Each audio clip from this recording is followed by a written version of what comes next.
Yes, muraho nshuti mujya mudukurikirana kuri rwa rubuga Izere Yesu. Nari ndimo mbabwira ko mwabonye ko twakoze ikiganiro cyanjye na Pastor Elia mubona na Soyoyo. Mwadukurikiranye nguyu, reka abashimire anababwira n'ikintu gitumye tugaruka gukora ikiganiro bavandimwe. Mbere na mbere reka mbanze mbasuhuze mwebwe mukunda gukurikira Izere Yesu.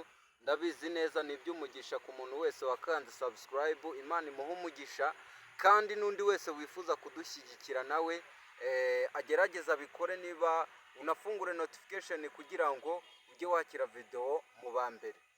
Mbere na mbere ndabashimiye kandi ndanabakunda cyane mwebwe mudasiba kudukurikira. Kuri ubu rero amazina yanjye bwite nkaba nitwa Niyonkuru Jean Claude, ariko nanjye nkaba nkorera ku rubuga bita Soyoyo official cyangwa se Soyoyo TV. Uragenda wandike sa na o, usigemo akanya wandikeho yoyo mu kinyarwanda, urahita umbona ibiganiro nanjye nkunda gukora. Ariko mu by'ukuri kituzanye ni ukugira ngo tuganire namwe by'umwihariko ku ijambo ry'Imana, kuko ijambo ry'Imana rirarema, ijambo ry'Imana ritunga ubugingo bw'umuntu. Muvandimwe, uravuze ngo tuje kuganira ku ijambo ry'Imana. Hari umupasiteri umaze iminsi ari kuvuga kuri uru rubuga, avuga no ku mpuhwe, avuga no ku bakristo ba kino gihe, aho usanga ubona abakristo usigaye ubona imirimo ntabwo bakiyikora, cyane ko hari nk'umukozi w'Imana mperutse kubona, noneho uwo mukozi w'Imana ngo yari umuhanuzi, noneho ngo yinjiye mu itsinga y'ubuhanuzi, ngo bagiye kubona ngo babona ngo mu gihe atangiye kuvuga ibintu yari abonye, ndavuga Imana imweretse, afatikanye mu mashingo n'uwari umuyoboye. Ukibaza, ese ubwo bukristo burakwiriye ko wakagombye gukorera mugenzi wawe ibyo Imana ntivuze? Mu by'ukuri icyo navuga ku buhanuzi bw'iki gihe, reba neza kuri kamera ko abantu bari kutubona.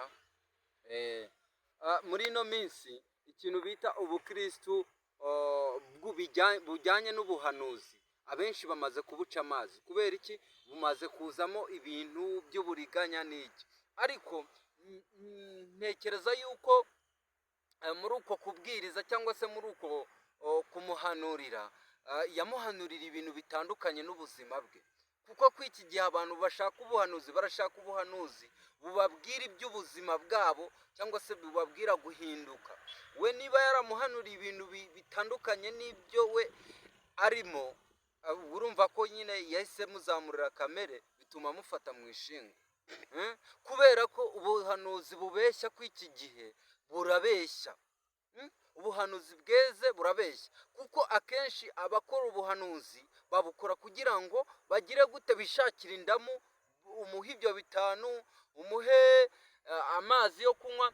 Nagiye kenshi mbibona mu nsengero, aho avuga ati uyu muvugabutumwa nka pasiteri uyoboye iryo teraniro akavuga ati muteranye amafaranga y'uyu muhanuzi cyangwa se y'uyu mushyitsi wacu watugendere, ngo ni amazi, bayita amazi, sibyo? Ariko ndagira ngo mubwire yuko gukora umurimo w'Imana, ntabwo umurimo w'Imana ari igicuruzwa, ntabwo wagakwiye kuba igicuruzwa, nta nubwo wagakwiye kuba kuwukora kubera izindi ndonyi wowe uri gushaka, ahubwo bikore kugira ngo umutima w'umuntu ugire ute, uwuhindure, arusheho kukubanira neza, arusheho no kubanira neza mugenzi we.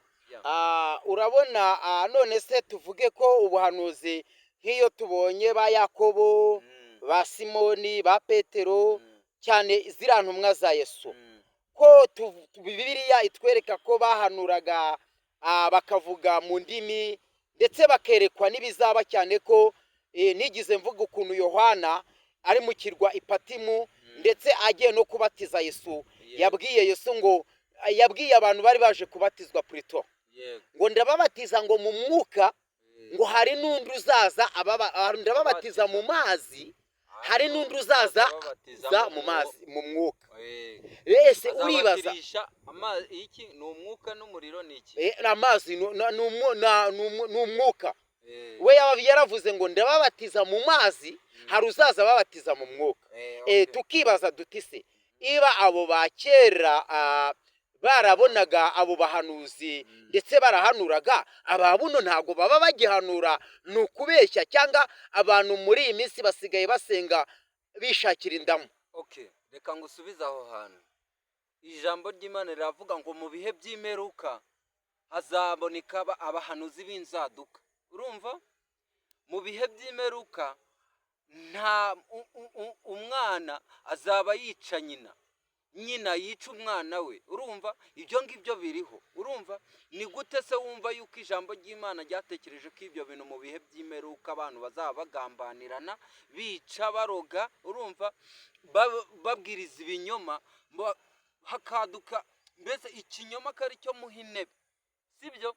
Ndagira ngo nkubwire yuko yego abahanuzi beza bariho, urumva, ariko n'abahanuzi babi nabo bariho, sibyo? Rero niyo mpamvu muri ibi bihe kugira ngo uzasobanukirwe umuhanuzi wa nyawe biba bigoye. Rero twari tuje kuvuga ku kintu cy'ubuhanuzi abantu muri iyi minsi basigaye bapinga kandi kera bwahozeho. Urabona hari n'umukozi w'Imana nigize nzana hano witwa Gadi kuri uru rubuga, nawe bajya bavuga ko ari umuhanuzi. Hari ikiganiro yabwiye abantu, aranateganya no kuzana ibindi. Ese uriya mukozi w'Imana ndakeka waba waramubonye, wamubonye ute nkawe? Bitewe n'uko nabonye ntacyo atwaye. N'abantu badukurikirana, ese niki wabasaba bakomeze bakurikira ibiganiro byacu kuri Izere Yesu ndetse no kuri Babwire? Yewe icyo nababwira cyo nuko bagomeza kugukurikirana kuko ugenda ubazanira abantu bagiye batandukanye. Hari umupasiteri nabonye bita Eliya, afite ubumuga ariko ntibikuraho ko yabwiriza ijambo ry'Imana. N'uwo nguwo nabonye washyizeho mushyashya, nawe abwiriza ijambo ry'Imana. Bajye bagukurikira kuko ugenda ubazanira abantu bagiye batandukanye, ari abana bato, murabana, ukabwiriza ijambo ry'Imana. Niyo mpamvu rero bakwiye no kudukurikira hano kuri Izere Yesu. Niyo mugomeze mudukurikire rwose, mudushyigikire. Ufungura ikintu cya mbere ngiye kugushishikariza kugira ngo utazajya ucikwa. Hano ugiye kuzajya wakira amavideo meza agiye atandukanye. Fungura notification cyangwa se wongere ukande kuri ako kazogera wakanzeho, noneho uhita ukanda ku ibara ry'umukara, ukazogera k'umukara cyane, ufungure notification ku buryo tuzajya twaprodinga ukahita wakira video zacu. Hari ikindi kintu ngiye kubabwiraho gatonya ku bantu mudukurikiye. Wowe uzajya ubasha kurangiza ino video, hari ibihembo bimwe uzajya ubona kugira ngo ujye ubona ibihembo byawe. Ikindi, ujye usiga nimero yawe muri komenti kugira ngo tugushyire ku rubuga rwa WhatsApp, noneho mu bantu twateganyirije impano tujye tuyikoherereza kuko wabashije kureba video yacu ukayirangiza. Abavandimwe, uyu ni umukozi w'Imana Soyoyo, murabizi ko nawe agira urubuga, yaraje kuri urubuga Izere Yesu, aje kubaganiriza. Abakozi b'Imana bo nzajya ngenda mbazana bitandukanye. Nimugire amahoro ya Kristo. Basezere dusoza ikiganiro nakagaruka. Reka soza ikiganiro cyacu. Mwakoze kubana natwe, ugeze kuri uno munota. Imana iguha umugisha, ndagukunda cyane. Niba wadukunze andika muri comment kugira ngo uzongere udutumire. Ni mwebwe dukorera.